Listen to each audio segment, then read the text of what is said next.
Hey guys, my name is Austin Tipton. I'm from Pierreport, Louisiana. I'm 25 years old, and I want to tell you about how I found freedom in my life and what it looked like before I found freedom, actually. So I grew up, and I was always trying to be somebody else. Um, you know how we all have that those desires that we have that we kind of submerge because if we showed them, it would maybe be embarrassing around other people, around different groups, different communities. Um, Yes, I submerge that desire of maybe dancing, singing, uh, whatever it is, how I look, how I display myself when I play sports, like whatever it is, I pushed all that down and I played it safe. So I basically put that part of me, those desires, in a little cage, and I lived in that cage my whole first part of my life. Um, and looking back, it was miserable. Looking back, I didn't really live. Looking back, I was really dead that whole time. There was no life in me. Um, I was merely surviving. 2018, I went to my first Echo and I experienced freedom. I thought I was free before that, but I wasn't. Yeah, I remember Greg Boudreaux was up on stage and he was playing some Cajun music and he knew my family and so he knew me. He was like, "Hey y'all, that's this is for Austin Tipton. Y'all go dance with him." Somebody danced with Austin and I was like, "Oh no, I gotta get out of here because I can't be seen dancing. I can't. That's too much for me." So I slipped to the back and I hid.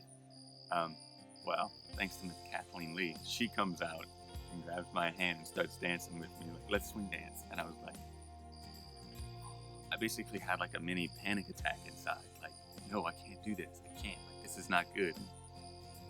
She kept telling me, "Be free, Austin. Like, open up. Stop being afraid." And so I danced with her, and I had an amazing time dancing with her. So much so that 2 days later, they did a dance class and he taught us how to swing dance. And I went to it, and there was like 15 girls and 5 guys, and none of the guys wanted to take that first step to ask the girls to dance. And I remember sitting there like, and I experienced that first taste of freedom. I want more now. So I asked the girl to dance, and I didn't even know what I was doing, but they taught us, and it was so freeing. And that freedom has spilled over into other parts of my life for me to step out of these spaces of fear. So looking back, I see how caged I was. I see the fear. Um, because I lived in that cage all my life, so I didn't know what it was like outside of that cage.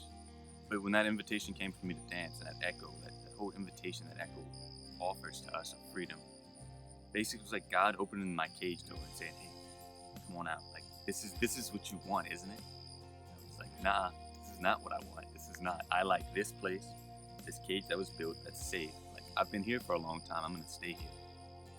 And He reached in, pulled me out of my cage, and I was in this new place, this new territory that wasn't safe, but it was good. And there was so much freedom. There was, yeah. William Wallace says that every man dies, but few men ever truly live. And yeah, I've experienced that in my life because of Echo, because of my relationship with Jesus Christ.